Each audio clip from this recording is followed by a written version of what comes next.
Nearly fell over there. Good morning, everybody, and welcome to Cup of Tea with Rick G. And today we've got a really special guest that's come a long, long way. And Denitsa's with us. And Denitsa is a HMO investor, and she's been part of our program for probably around about 2 years or so now. So we thought it would be really interesting for the group to have some case studies on people that have been through our training, what it means to them, how it's helped them move forward with their investing, and how it's changed their lives through investing in HMO. So what we don't want to do is just talk about it, we want to give you some live case studies as well. So Denitsa, good morning and welcome to Cup of Tea with Rick G. Good morning, Rick. And you've had a 3-hour journey, so where have you, for the viewers, where have you travelled from today? Oh, I came from East Grinstead in West Sussex. Okay. But the journey was fine. And have you travelled by car? I did drive. And you know where we are because you've been here several times before, haven't you? I have been, yes. It was easy to find. Well, thank you for travelling so far, man. I know it's a long way for you. It's now, my pleasure. I've introduced you as Denitsa, and you know what? We had a little bit of banter before we went live here because I can't pronounce Denitsa's surname very well. So what I thought I would do is allow Denitsa to do that herself for you. So how do you pronounce your surname? Well, I'll try to get it right now. It's Denitsa Vaklinova. Vaklinova. Yes. Vaklinova. Yeah, it's a Bulgarian That's it, perfect. name. I got it yes. right. Yeah, So you're from Bulgaria originally, I aren't am, you? that's So correct. how long have you lived in the UK? I moved here in 2004. So that makes it 15 years, I guess. Okay. And what brought you over to the UK? What was the catalyst? I was working for a British company. It was a tour operator in the 90s. So I used to come here quite often.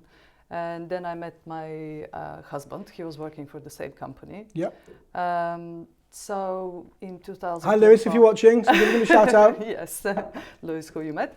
So we just got married in 2004. And it was obviously an obvious decision that it was me who should come here rather than Louis going to Bulgaria. So, okay. Yeah. And what did you do at that time for a living? Were you still working for the travel company? Yeah, at the time it was actually really good times because we were unaware of property investing and all sorts of things. It was good salaries, lots of money from travel, lots of traveling as well. So yeah, we were mainly working. Louis continued to work for a travel company, and I went just part-time because we had 3 young children at the time. Okay. And then what made the change for you? So I know obviously now we'll talk about your investing journey in a second and what that's meant to you. But why property? What was what's the word I'm looking for? What was the carrot? Well, the thing is, I always wanted to do property investing since probably the moment I moved to UK, because we used to live in a really beautiful area near here, Warwick. And I absolutely loved the houses, and I thought that it would be, at the time it wasn't that expensive to buy a property. And I really, really wanted to get just a buy-to-let property so that, because obviously Louis was working in London at the time, it was a very long journey for him to travel from Warwick to London. The reason why we were living there was because we were looking to buy a place. So I thought, why moving to London? We can just get another house here. He can go part-time. But anyway, it was difficult to convince Louis. Sorry, Louis. Mm-hmm. So we just carried on like this for a while. But I always wanted to do property. So it took me a little bit longer than it should have done to convince Louis to start thinking about property as well. And how did you do that? Because very often, and we experience this a lot, and I think, for those that are watching, this is quite normal that one side of the relationship is really sort of, yes, let's get out there, let's be entrepreneurial and let's get some property and invest for the future. And the other side is saying, whoa, what are you doing? This doesn't work. Don't be ridiculous. This is just not real. And very often people think it's some kind of cult almost. Absolutely. So how did you, not convince, that's probably not the right word to use, but how did you educate Louis into your way of thinking? Yeah, well, to be honest, Louis, if I'm allowed to say that, he's a solicitor. Of course you can. That's not a bad thing. It's not a bad thing, Louis, it's fine. Yeah, so he was quite doing everything by the book. When I say by the book, I don't mean like, I wanted to do things wrong. But what I mean is that he was very much a bit stuck in his ways, like doing things properly. He believed that we need to have jobs, full-time jobs, good salary, which ensure a great future.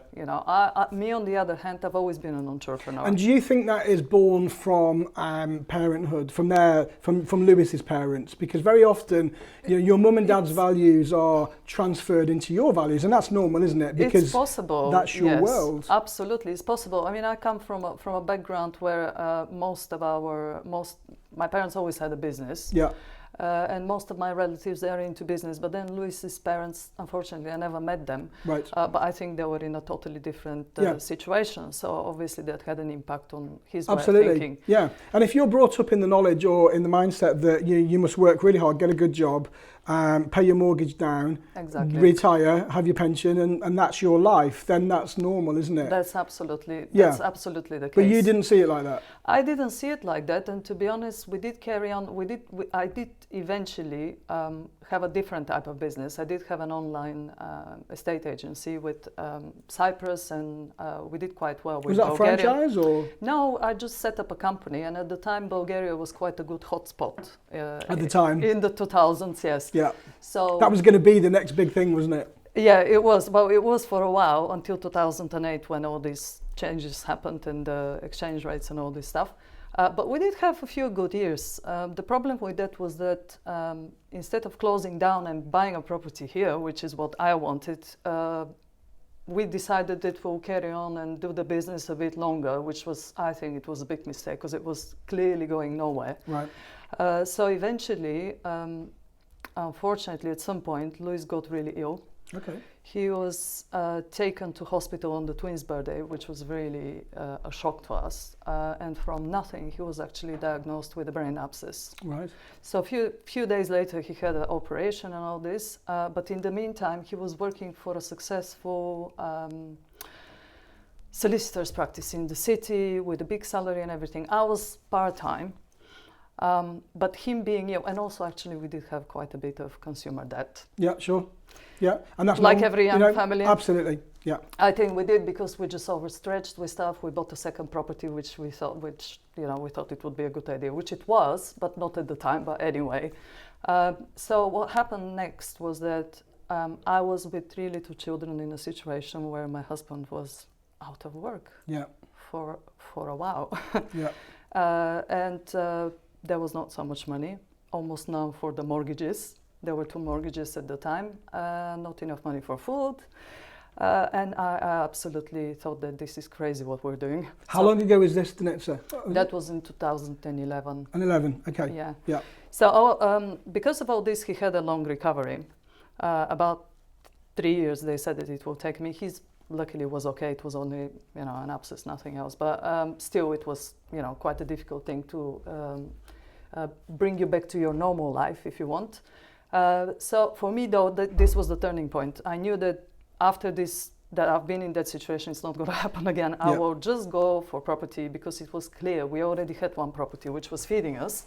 So so you could see that property as providing you with an income. It was it, yeah. So that's what the catalyst was, and you thought, well, absolutely, let's just replicate this. Yeah, I just wanted to get more of these because we had 2 beautiful apartments in Kingston upon Thames, and this is what actually paid the mortgage at the time when Lewis was off work for a couple of months, 3 months.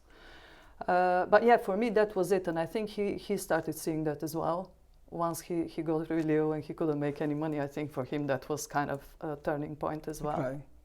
So when did you then make that transition? What did that look like? Let's backtrack it. I don't want to blast you with a load of questions. No. I kind of do that, And when we do these cup of teas, I'm like, well, I've got so many questions in my mind. So let's backtrack a little bit. So you got to the point there, then you and Lewis had this conversation. Yeah. And then you decided that you potentially then together would like to go ahead and start investing in property. Absolutely. What did you do next?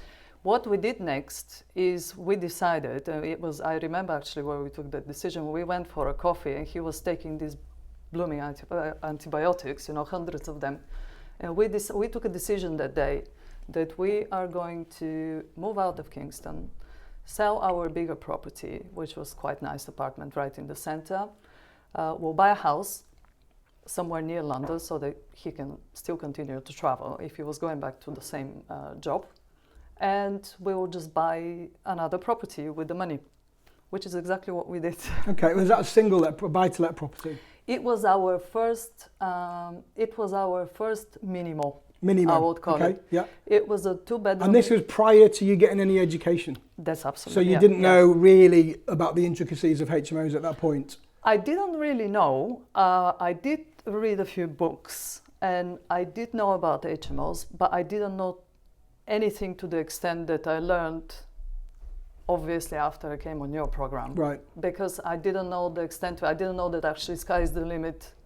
What I knew then is that you can buy a small property, probably convert it from 2 to 3 bedrooms, or from 3 to 4, or something like that, and then multiple income. But that was it. I didn't know that you can actually get a 3-bedroom property converted into 5 or 6, maybe, and stuff like that. Right. So talk us through that deal then. So you got your first little minimo. How did you find it? So. As you probably remember from the beginning of the conversation, we lived in Warwick. Yeah. But before that, we lived in Coventry as well, and Lewis is originally from Coventry. So I knew that we wouldn't buy in Warwick because at the time the prices were already going up. So I looked into Coventry, and that is the place that Lewis never ever wanted to go back for some reason. He was like, I'm not going back. But somehow I think it was easier to convince him after his illness. For some reason, I think he just became more cooperative, I would call it. So we looked into Coventry, and we just found the house. Literally, we started driving on the streets, and we. So you just went hunting? Yeah, no, without even knowing. Yeah. We didn't know what we were doing. Yeah. We just thought, we're gonna go. But you knew what you wanted. We definitely knew what we wanted. We wanted a 2-bedroom house, which we could convert into 3. At minimum cost, in a good condition, simply because we had 25,000 in our pockets. Okay. And were you aware at this point of things like Article 4 direction and licensing? Didn't know anything about that? We didn't have a clue about it. We had no clue about legislation whatsoever. Yeah.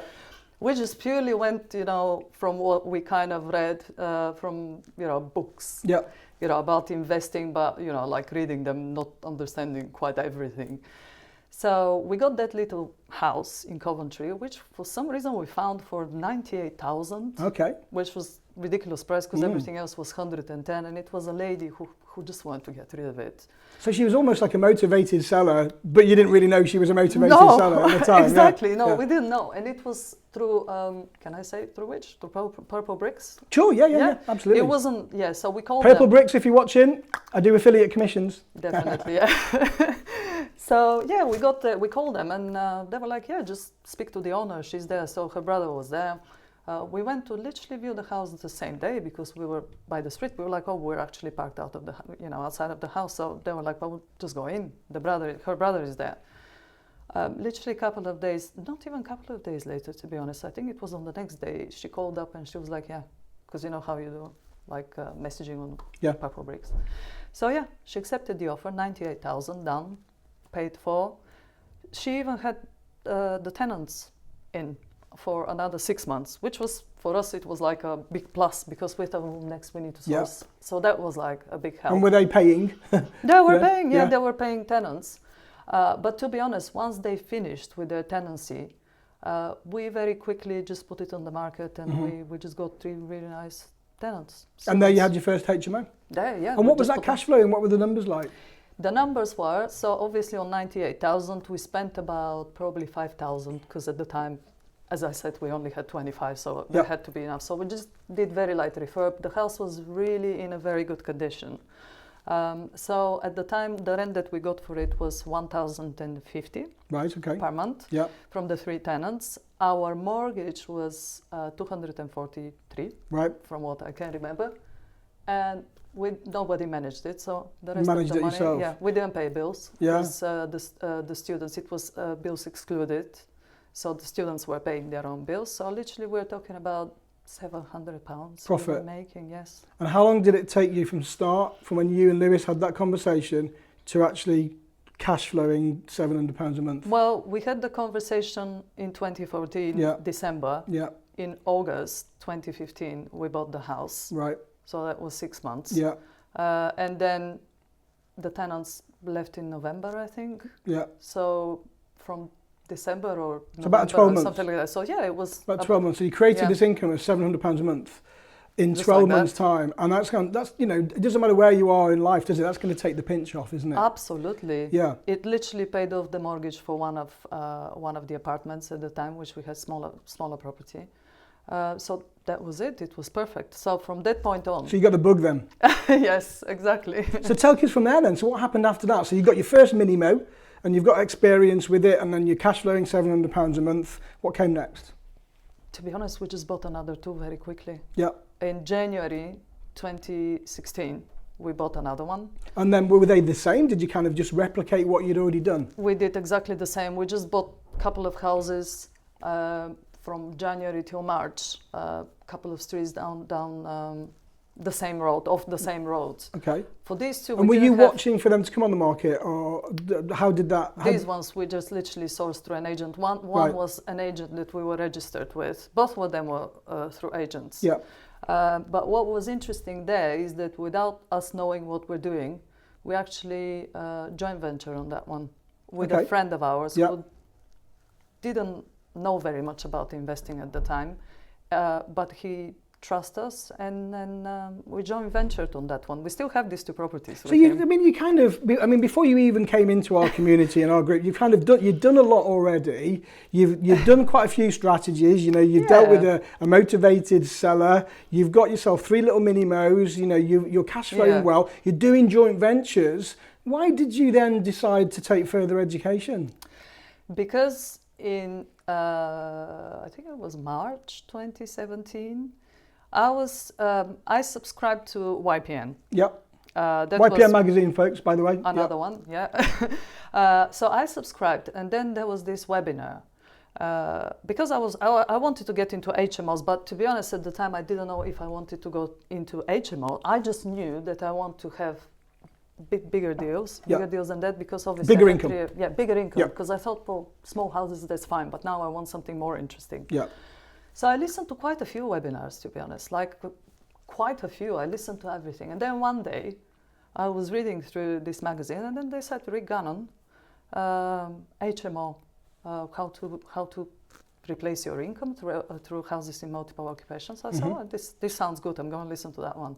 So it was that webinar, believe it or not, that I had kind of already decided that I will come to your HMO Discovery Day, which I booked the same evening. This is about 2 years ago, almost 2 years ago. Yes, almost 2 years ago. Yeah. So for me, there was no doubt from that webinar, really. So once I booked the HMO Discovery Day, I just knew that I'm coming on that program because you mentioned it. So let's break that down a little bit back then. Yeah. So you wanted further education because you wanted to increase your income. You wanted bigger deals. Definitely. And to earn more cash flow. So I did a webinar. You came onto my HMO Discovery Day. So can you just explain for the people that are watching what the HMO Discovery Day was for you and what you got from that?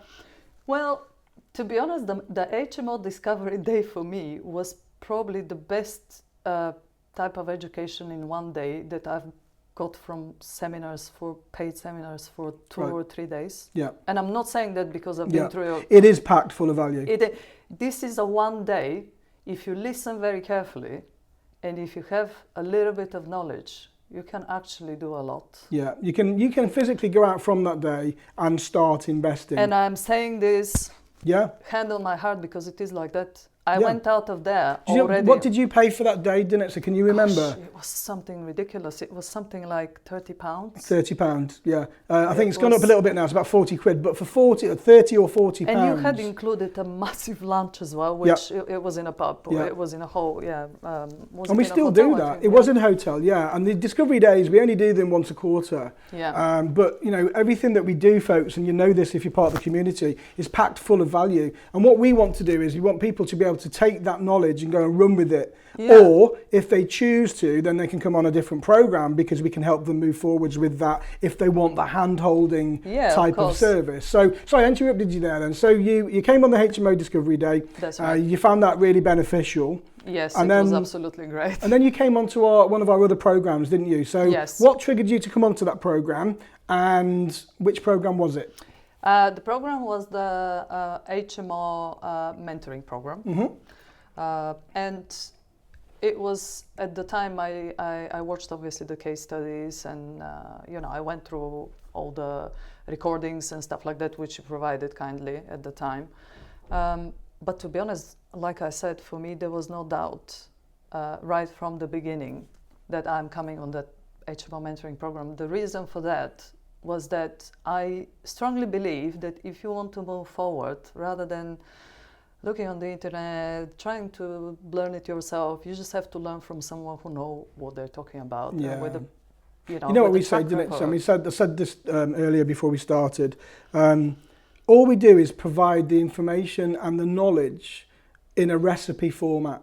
Absolutely. And all you have to do is follow that recipe. Now, the great thing about recipes is they're tried and tested.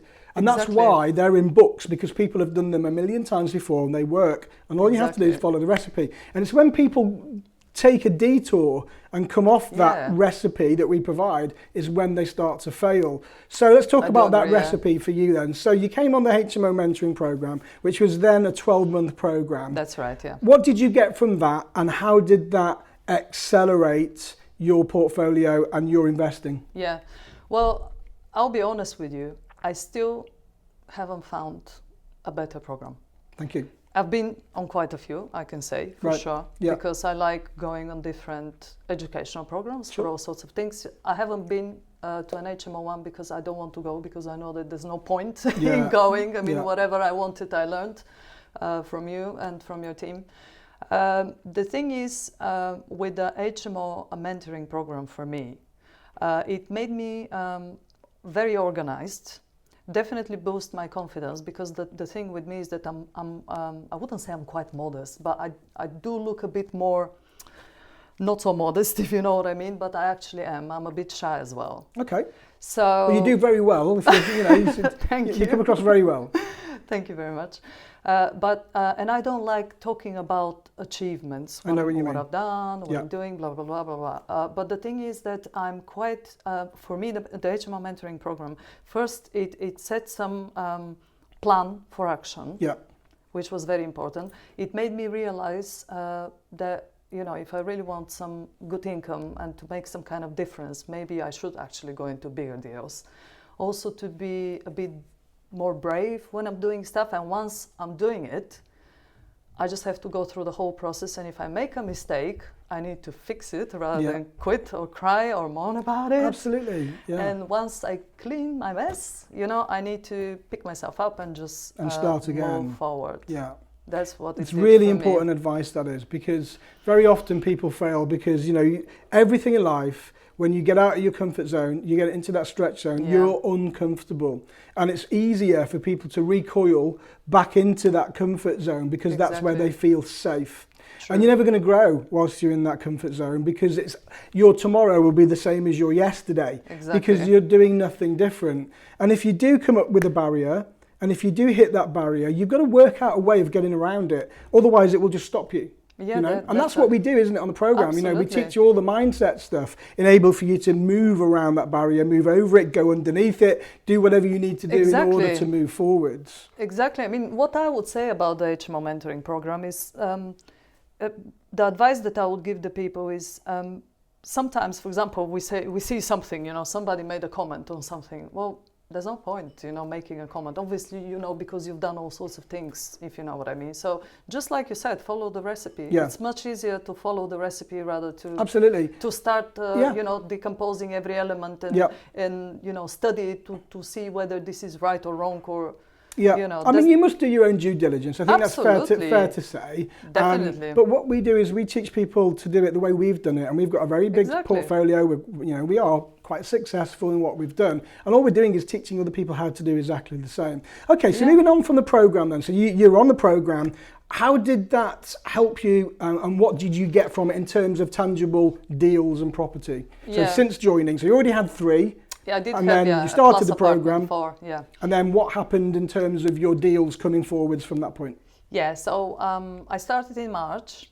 I was very into this program. I was Yep. listening day and night, and I liked how you get angry when people don't turn up on your webinars and all this. Yeah. So I thought this is quite good actually, because not many people do that. It's Yeah. accountability. So people, what Denitsa is saying here is that I always, anyone that's in any of our programs, I will challenge the back out of you. So if we've got a webinar and it's due for a Tuesday night, 8 o'clock, and you don't turn up, then expect me to be breathing down your throat, asking you why you're not there, because that's my job as a mentor, is to push back and say, hey guys, come on now, you've got to get a grip, because if you don't do it, it's not going to happen. I can't do it for you. Yeah. Absolutely, and I think we all need a kick on the backside sometimes, because we kind of get away with things and we are like, oh, I can just miss this one, but then with you it's impossible, because then you're like, oh no, you have to. But the thing is, once I joined I already knew that, you know, I'm going into bigger deals. In June, I bought a really, and this is one of my favorite deals, to be honest. This is my first big house, right? Which is actually the first house that I saw in Coventry as a young investor before I bought that little 98,000 house that I mentioned. The very first house that I saw before that small deal that we spoke about was a massive 4-bedroom, 3-reception Victorian property, beautiful. But they wanted so much money for it at the time. They wanted 130,000, and me and Louis had, as I said, you know, just 25,000 for deposit, so it had to be around the 100 mark. So anyway, I kept watching that house, what happened, because it was a total wreck. It was a shell, and inside it looked awful. I think old person died or something like that. So I kept watching this house through the couple of years.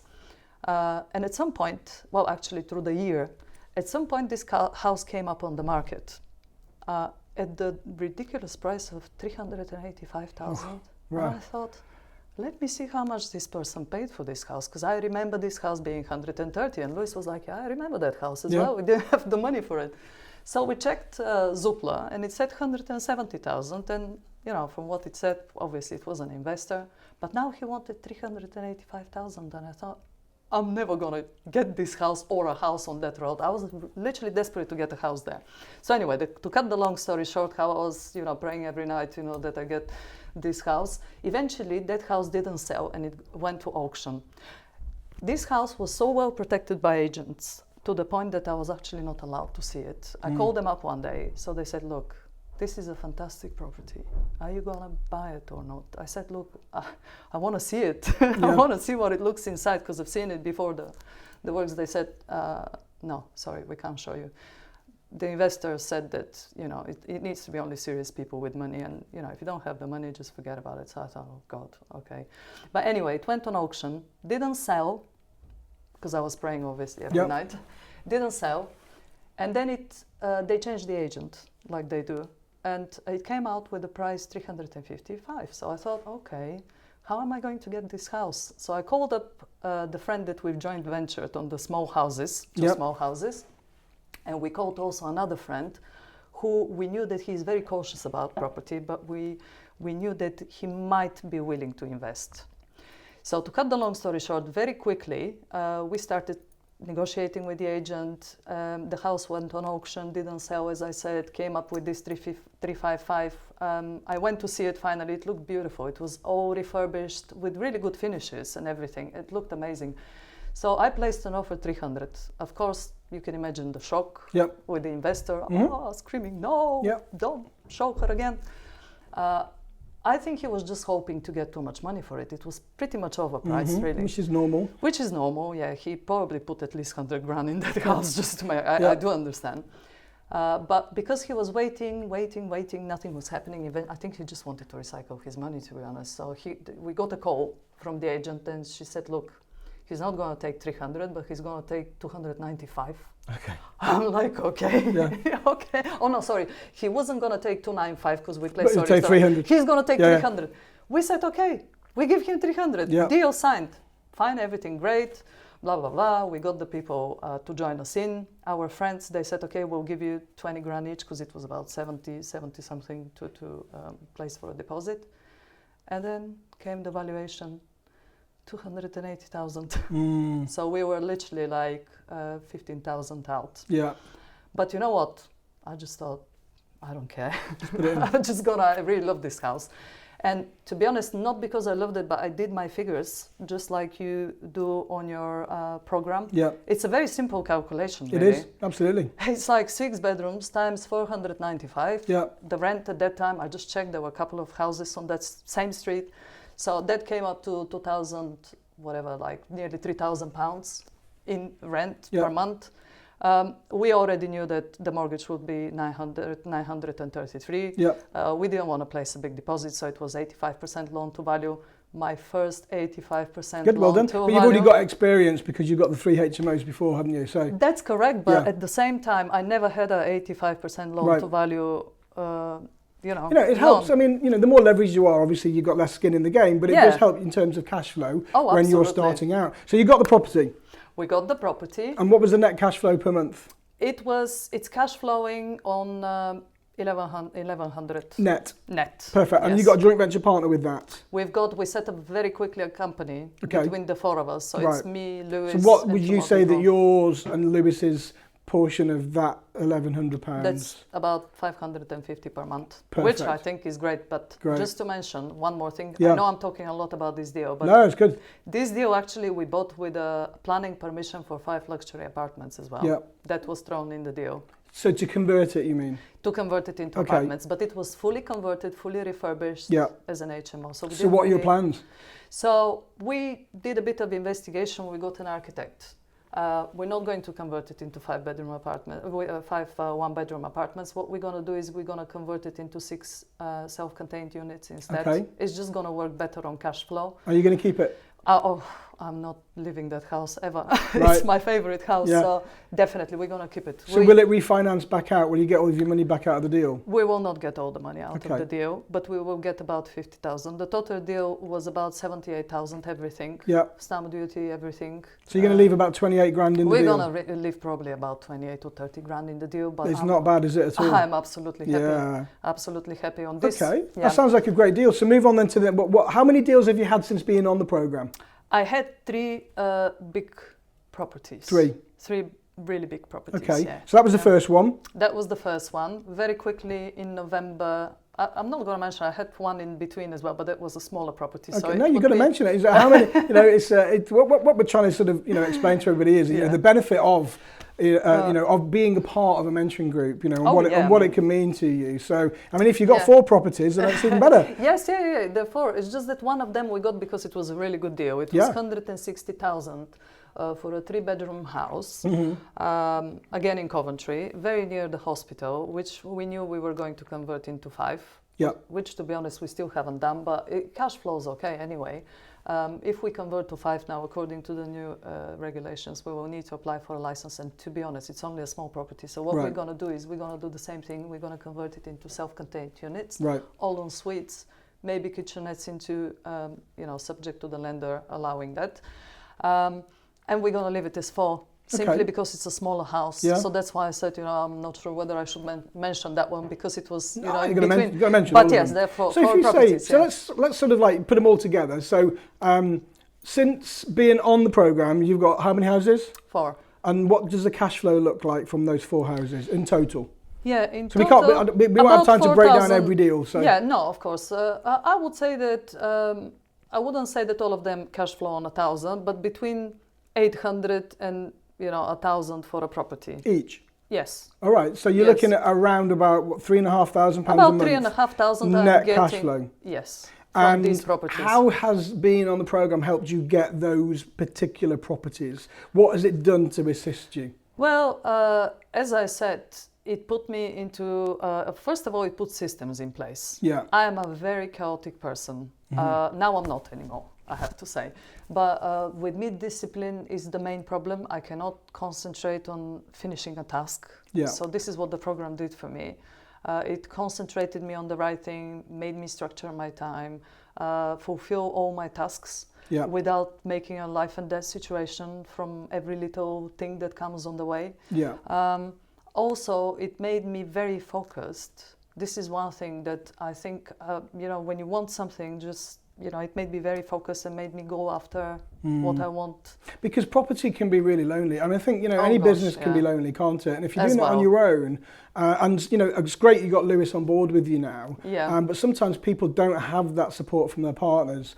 And when they're on their own doing it, it can be a very lonely journey. And that's Oh, where a yeah. lot of people will, because you go on a one-day course, for example, and your energy is really high, and you're really like, yeah, you know, Yeah. whoa, and let's get out there and That's do right. this. And then about a week later, you're back down, you're back in the Yeah, office, exactly. your life is the same as it was before, Absolutely. and all of that energy is gone, and that Absolutely. motivation. So being a part of a group helps you bring that motivation level back up again. Absolutely, yeah. And, you know, you feel a part of a community, don't you? That's right. For me, this was very important, Rick, because I also felt like nobody understands what I'm Yeah. doing. I mean, people around you, literally, it's not their fault. They just don't know what it is, property investing. They just think that you're buying and selling houses. And I wouldn't say it frustrates you, but it just makes you feel like, really? Is that what you think I'm doing? Yeah. But then you can't explain to them because they don't understand. They would not understand. They don't have the knowledge that you've got. And yeah. if they do, they're like, oh, are you crazy? Yeah. You owe so much. And then it puts you in some, not that it would affect what you're doing, but it does make you think like, am I actually, do you know what I mean? Yeah, So I do, yeah. I much prefer that I've got this, you know. There is so much negativity, you know. There is so much negativity. I didn't want to say that, but not actually just there is, in yeah. property, it's in It's everything. general, yeah. And you know, I think the way that I perceive this is that the negative comments come back from a certain group of people, and that's that they're either doing it themselves, but they're doing it wrong. Yes. Because they've had the wrong That's right. education, or they've not had any education, and therefore they're not sourcing the right deals. The deals they're getting are at market value or above market value in some instances. Yeah. They're not managing to recycle their cash, they're not getting the right cash flow, and they're not selling the rooms because they've got no plan to stick to, and the Yeah. rooms are of sub-quality. Yeah, exactly. The other people are out there that have done it well, but they've done it well back in the 80s and the 90s, and what they were doing then, which was really good and really successful, isn't working now because the market Yeah. has changed significantly and they've failed to move with the times. That's right. And then there's the other element of people that haven't done any of it, and all they're doing is feeding from all of the other comments from the other people. This is like getting their opinion based on other people's Yeah, opinion. which is fine because we're allowed to give okay. we're allowed to give opinions. But Yeah. what I'm coming back to is really it is all down to education, and it is all down to Absolutely. finding the right person to Yeah. help you with it. But that person's got to be somebody that is actively doing it right now, That's and right, they yeah. haven't just done something back in 1980 Absolutely. and then now living off the back of that strategy. You know, so if you're looking for educational courses and if you're looking for property mentors, it's certainly got to be something with someone that's current. Do your due diligence, make sure that they are who they say they are, and make Yeah. sure that they've got what they say that they've got. So without you coming into our programs and stuff, Denitsa, do you think you would still be where you are now, or do you think it would have you would be just right back at where you were buying small mini-mos? To be honest with you, because like I said, from the moment that I heard that webinar, Yeah. and before that, I already knew that I want to get into HMOs. After that webinar, I knew that I'm coming on the mentoring. So there was nothing like, for me, there wasn't There's no other option. there really. wasn't any other option. Yeah, So yeah. I never even, to be honest, thought what it would be. But now that you're asking me, I'm thinking that if I didn't come on this mentoring program, probably I would have pretty much messed up a lot of stuff Yeah. that I didn't have a clue about. Yeah. And you are, Rick, very good on legislation. Yeah, I because of must my say. police background, you know. Exactly. And when I heard that you're an ex-policeman, I just told Lewis, I said, this is the person, and he absolutely, totally agreed. We knew that you would be doing things properly. And you keep coming on my Discovery Days I as well, love don't your you? Discovery you Days. They're really you've nice. Been on, I think you must have been on about 4 now. You must I have think been. so, yes, I have been, and I really enjoy them. Because really you always enjoy pick them. something different up, don't you? Absolutely. There And is the great always thing, we something. get loads from it as well, because we only do small days. We only have 50 people in the room, but every time we do them, there's somebody else in the room that contributes towards what we're doing. That's and right, you think, yeah. you know what, that's a great idea, and Absolutely. it's getting other people's perceptions and other people's Exactly. vision at the same time. So we get loads from it as well. So it's great for us. So Denitsa, if you could give our listeners, just your best tip, what number one best tip, and it's not about property courses or anything, but Yeah. how they can get started, what would that be? I think one thing is for sure. If you guys want to go into HMOs, this is the right course for you. I mean, I always recommended it before the interview, before we even spoke that much and everything, not because of something else, but because it has done a lot for us. Would you say that it's changed your lives? It has changed our lives, absolutely, because we're actually doing this on a professional level. On a professional level. I probably would have done HMOs, but to be honest with you, probably I would have been like one of those landlords who is like a, disorientated, headless chicken, running around all over the place, doing stuff, trying to. And it's fair to say, isn't it, that $3,500 a month since being on the programme that you're earning now is pretty life changing, isn't it? It's absolutely life changing. When I was in the police, I was earning £1,800 a month. I was taking home £1,800 a month, and I was working 45, 50 hours a week for that, away from my family. Now you've got an income of $3,500 a month. Well, from that side of your portfolio, I've got that you can run, and do what call the shots because it's your own business. Absolutely, yeah. How much time do you have to yourself now? Oh, I've got much more time, to be honest. I've got at the moment, what I'm doing is I'm trying to actually get Louis off his job because he's still having, he's still working. But we have decided that this year is going to be the year that we're actually going to dedicate ourselves to full-time property investing.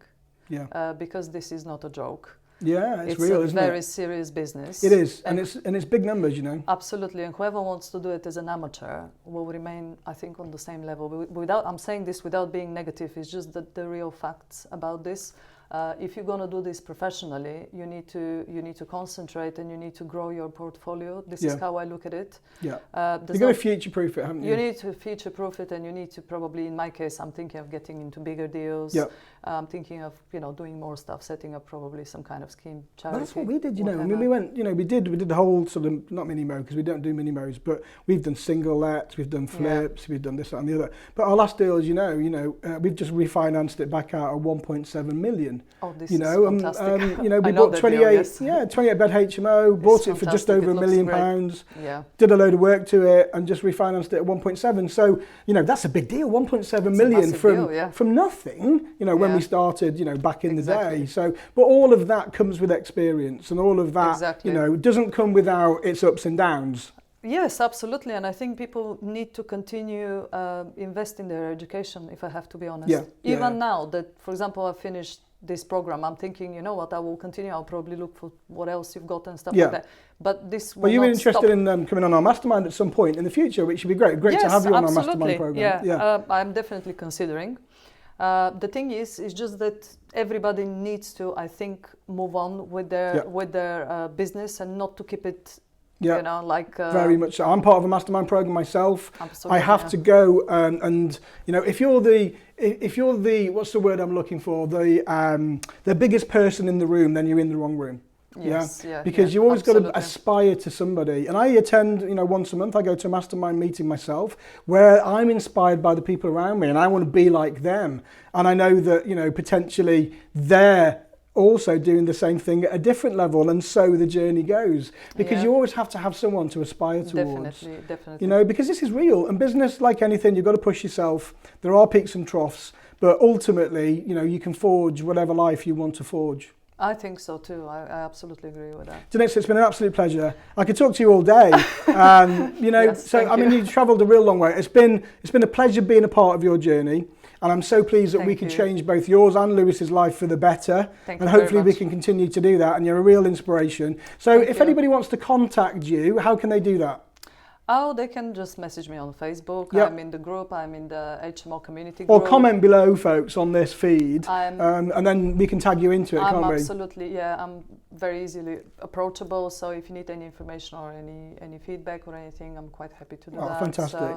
So folks, if you're interested in any of the educational programs that we offer, we keep this real. Denitsa has been part of our programs now for about 2 years. You can see how life-changing that's been for her. And if you want any testimonials, etc., if you want to talk to Denitsa, I'm sure she'll quite happily do that for you. So if you need any more information on our HMO Investor Program, please let me know or comment below, or you can even call the office email me, Facebook me, because I'm always available. I hope you found that inspirational. I know that I certainly have, and I know that Denitsa is real. She's come from nothing. All she did was come on one of our programs, and now because of the back of that is earning over £3,500 to £4,000 a month in passive income just by doing what we say to do. It really is as simple as that. So what we'd like you to do is contact us if you need more information. Love you to become part of our community. I hope you enjoyed that special edition today of Cup of Tea with Rick G, and hopefully see you again very, very soon. Take care.